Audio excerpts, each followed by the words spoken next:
All right, so hello, Dr. Laura. Thank you so much for joining us today on this session of the psychological impact of moving abroad. We're really happy to have you here and sharing your expertise with us. Dr. Laura, you are the founder and director of Kare Psychology. But for those of you those in the audience, I'm sorry, who are not familiar with you and your work, who are you and what does your practice focus on? It's a pleasure, Ian, to be here and to be invited to, share my experience as an expat and as a mental health provider for the expat community. Thank you. Thank you for having me. I would say for my practice, I've lived abroad for many, many years, and I work with the expat community, adolescents and adults. I've been moving this practice as I go through different countries, which is, one of the benefits of the profession I have. And it, enriches me every time I move to a different country. I learn even more about the different groups and the different impacts of cultures. So this is a little bit about me. Yeah. Yeah.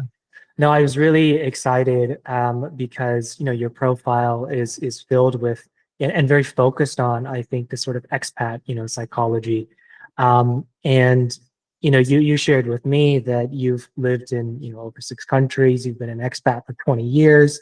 So I would love to kind of maybe kick things off with if you look back at your time abroad in all these different countries in these many years.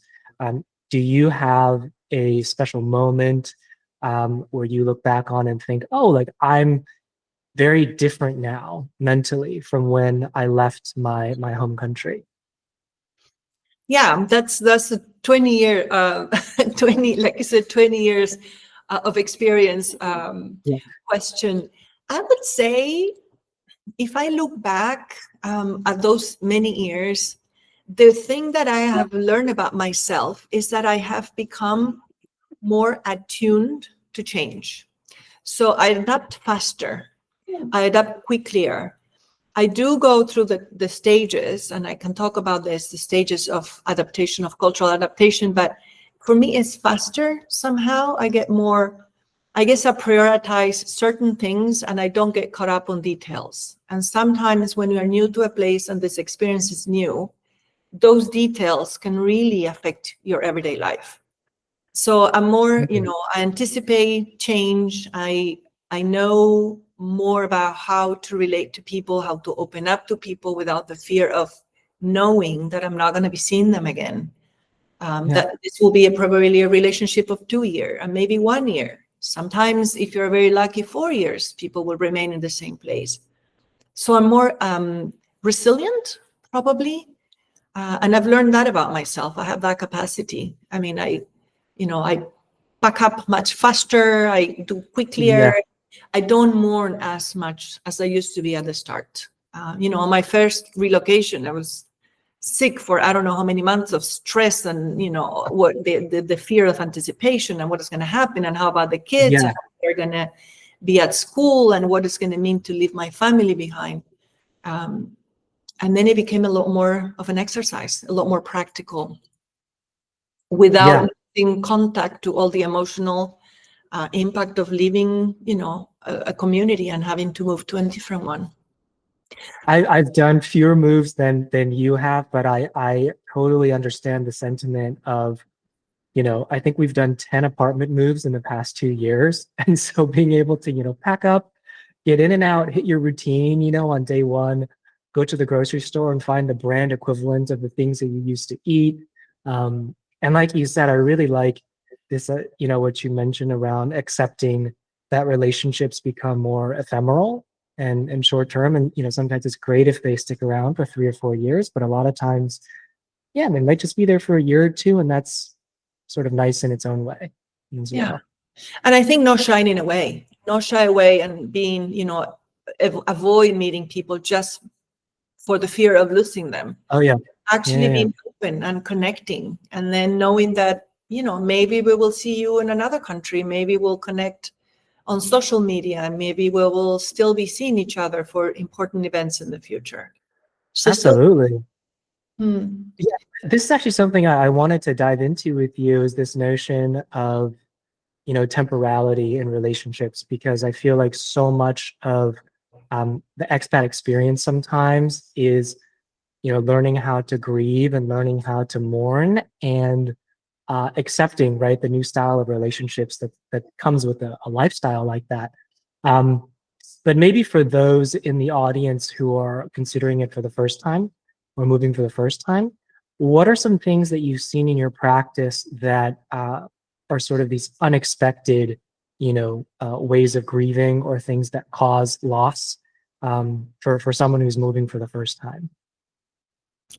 I think to answer this question, I'll relate to the famous cultural curve of adaptation, because I think no matter where you go, you will feel this, and I'm sure, and you also felt it as much as I felt it. And there's this great man called Kalervo Org in 1954 already created this curve.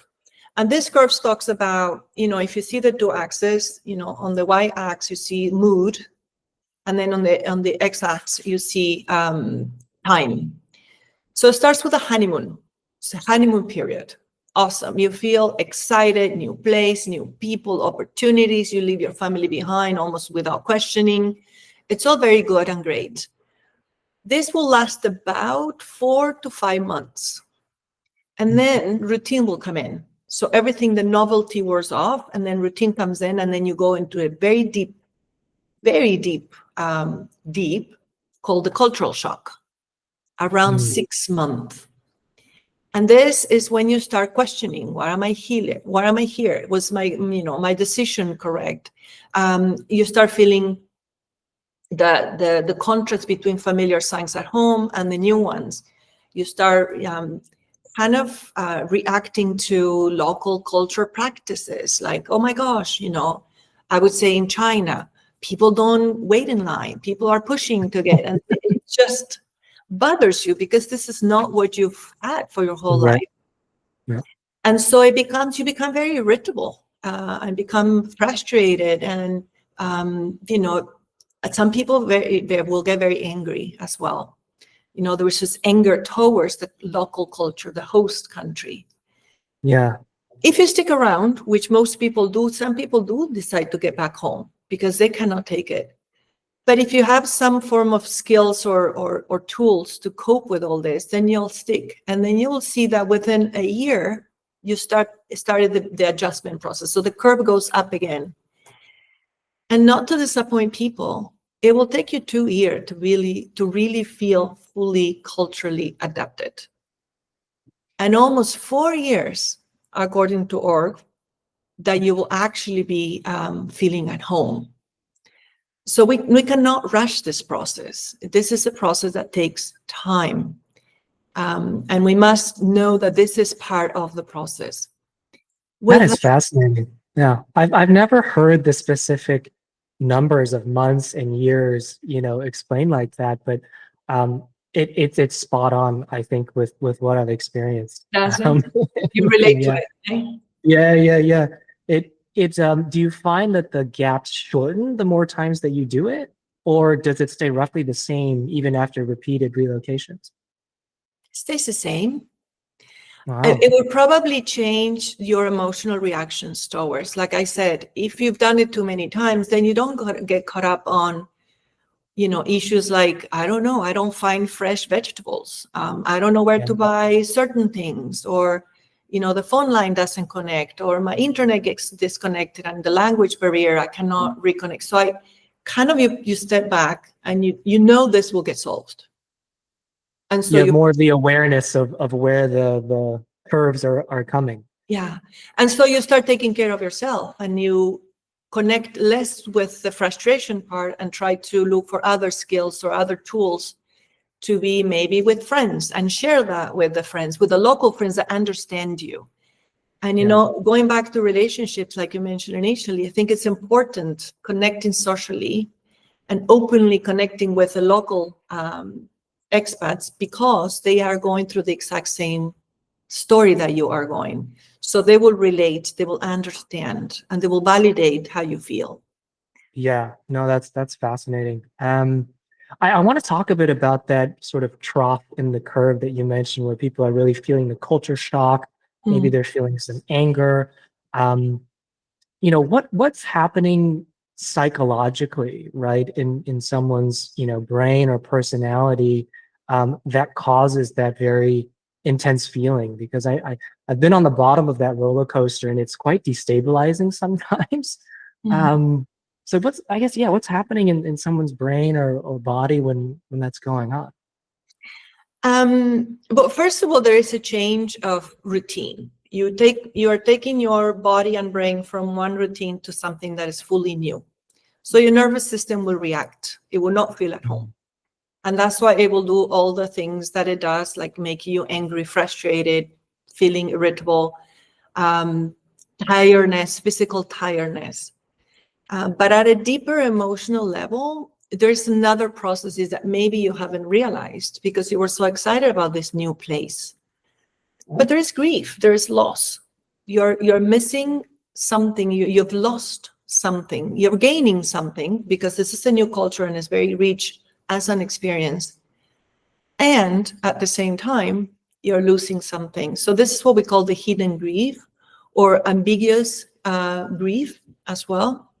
It has to do with a very personal experience of, losing a little bit of yourself. Your identity changes. You're not Mhm. longer who you used to be or how the community saw you or the role you play in your community, because now you're in a community where no one knows you. And Right. so you're not longer the doctor, the teacher, the mom of, say, Peter, or, the organizer event. You're just not longer that. So you become really no one. It's as you start disappearing. Yeah. You've also lost and realized that you've lost your emotional anchors. So your best friend at home, where you used to see every Friday night and you talked about this, the week, frustrations, whatever happened at home, you don't have that anymore. And with the time difference, it's hard to catch up with old friends, right? Everyone's sleeping Yeah. when you're awake. Yeah. And they don't really relate to your experience because it's so unique. So no one really understand, right? Yeah. So there's also that, again, the sense of belonging to a community where you don't have a community, so you feel very lonely. Yeah. So I would say that there are many changes at a very subtle level and very complex, and it's important to verbalize them and not think that this is just, this will pass, because sometimes it Yeah. doesn't if you don't really work on them.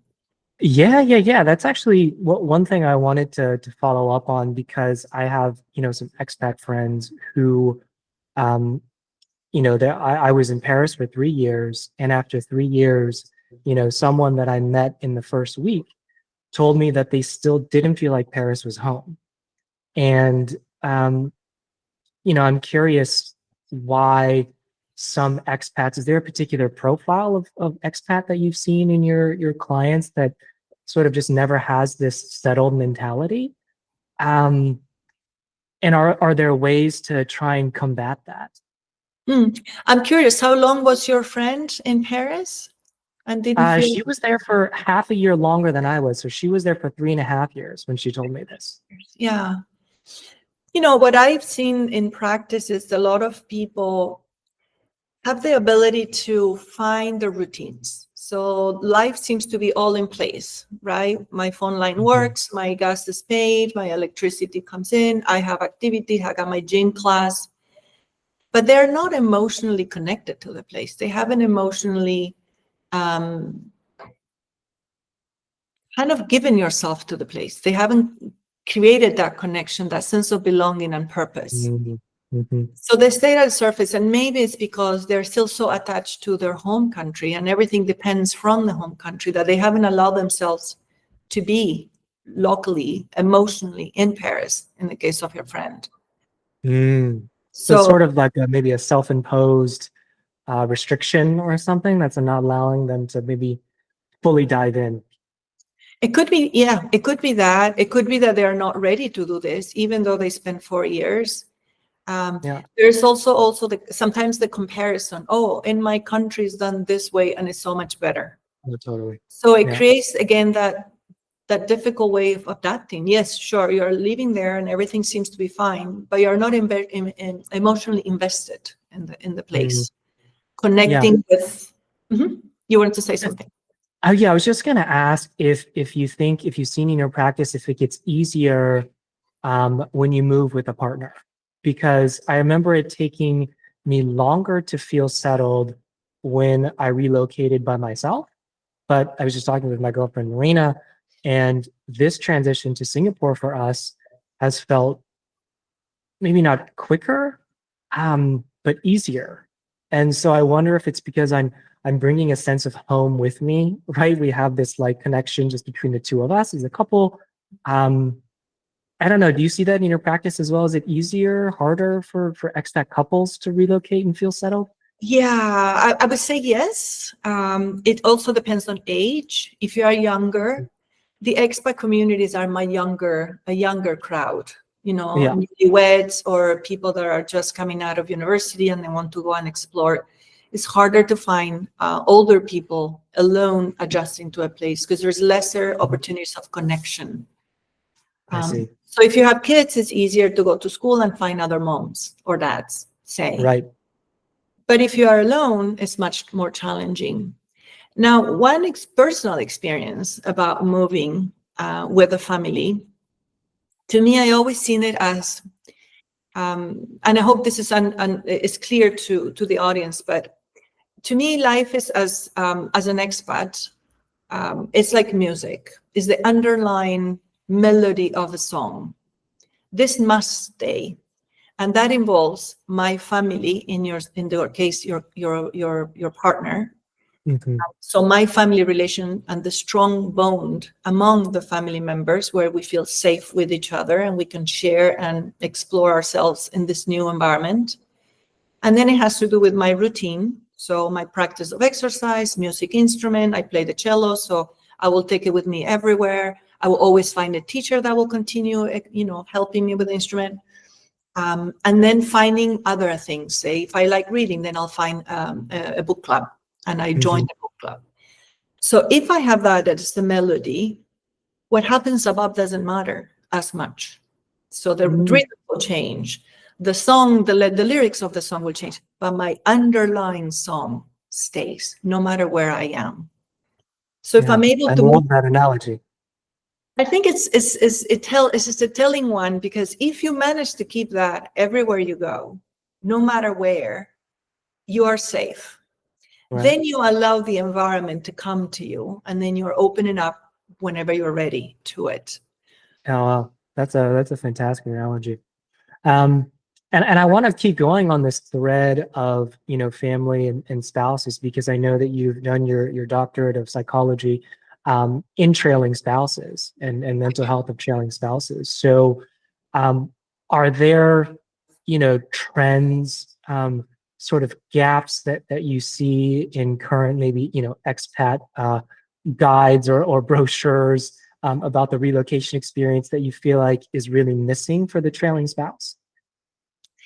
I would say for trailing spouses, and let's clarify, the spouse maybe, we in our mind, we talk about trailing spouse, we imagine a woman. Actually, trailing spouses are also men, because there are a lot Hmm. of women working and men are actually the trailing spouse. Yeah, yeah. Um, I think what is important to know is that they are in a much more vulnerable situation. Why? Because the spouse that works has a place, it has a belonging, a purpose, is blossoming probably professionally because they are advancing at an international posting. Mm. They have the ability to connect with other colleagues because they have social networking, they have trips, so they go and visit, they are moving, their kind of their schedule is 100% fulfilled. Now we look at the spouse at home, and it's left with the small details, actually the ones that will make you frustrated, right? The fixing of problems at home, or trying to communicate to fix something like, I don't know, the internet that today broke up. Mhm. And they're quite isolated because sometimes they're taking care of their kids. So they have the kids' rhythms. They're picking up from one class to the next. They're doing, and they don't feel the same kind of energy. So sometimes they will feel a void. This may create jealousy and envy to the partner, because why? Envy because the partner has a daily structure, a sense of purpose every morning, social interaction, and they don't have it. And jealousy because, say that you've worked at home before you left home and you're not working anymore, and now you're just a trailing spouse.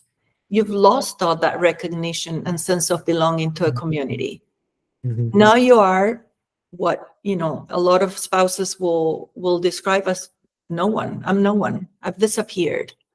I don't recognize myself anymore. Yeah. There's none of me there. So creates resentment towards the spouse. No, we're here, at my expense. I did this for you, and it creates a lot of friction between the spouses. Yeah. So it's a very vulnerable position for the spouse. Yeah, and incredibly complex as well. And I imagine there's also, because, you've practiced in so many different countries, I wonder if you can speak a little to, some of the cultural difference, maybe, between spouses, say in Shanghai. I know you've worked there, and in Spain, and also in Singapore. So, what are some key differences around the world, would you say?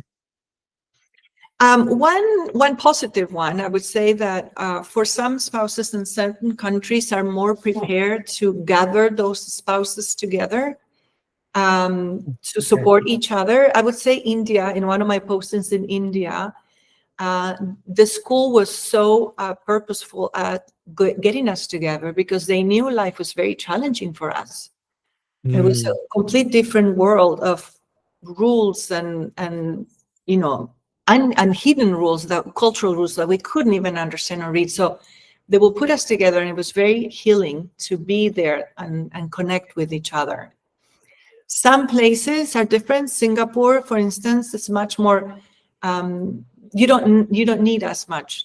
Everyone assumes that you're okay because it's easier. It's an easier country. You speak the language. There's not much of a language barrier. I mean, most people will speak some English, so you will get by.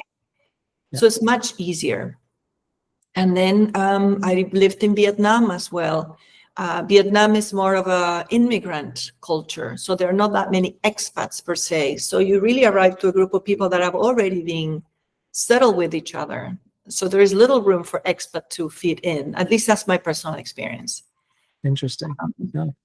So that's one of the things. And then I would say one of the risks, if anything, a little bit of a downside of all this, and I've lived mostly in Asia as an expat. And it's funny, I always tell the story when I started working in Shanghai. I was part of a community center that will give an introductory class or course to expats with the basic things. We'll call it the CCS 1, 2, 3. And there we'll talk about what you needed to know about health and food and water, etc. And there was a part of the psychological, impact of moving abroad. And one of the things is we talked about the skirt that I mentioned to you, and how, expecting that this happiness and honeymoon will pass, and then you will have a crisis, and then it will come out of it. But we also talked to the men, because there is something about actually, I'll just share the quote that we used to tell them. We'll say, gentlemen, don't feel that you have become more handsome because you're here. And that was directed to the fact that it is much easier for men to be approached by women. And so if you're not aware of this, and you think that magically you have transformed in, the charm, the prince charming, then it may fool you, thinking that, you are willing to give up your life, your family, everything you had for this adventure. And in my experience, I have found many, many situations in which this affects tremendously the families. Yeah. So it's just a warning sign when this happens, and knowing that one always needs to go back and understand and kind of rethink why I chose to be with my family, put values in place, and priorities in perspective. What Yeah. is important to me and why I'm doing what I'm doing, and preserving this wonderful family that you've created. Yeah, and that's super, super interesting. I really appreciate your sort of global, sort of understandings there.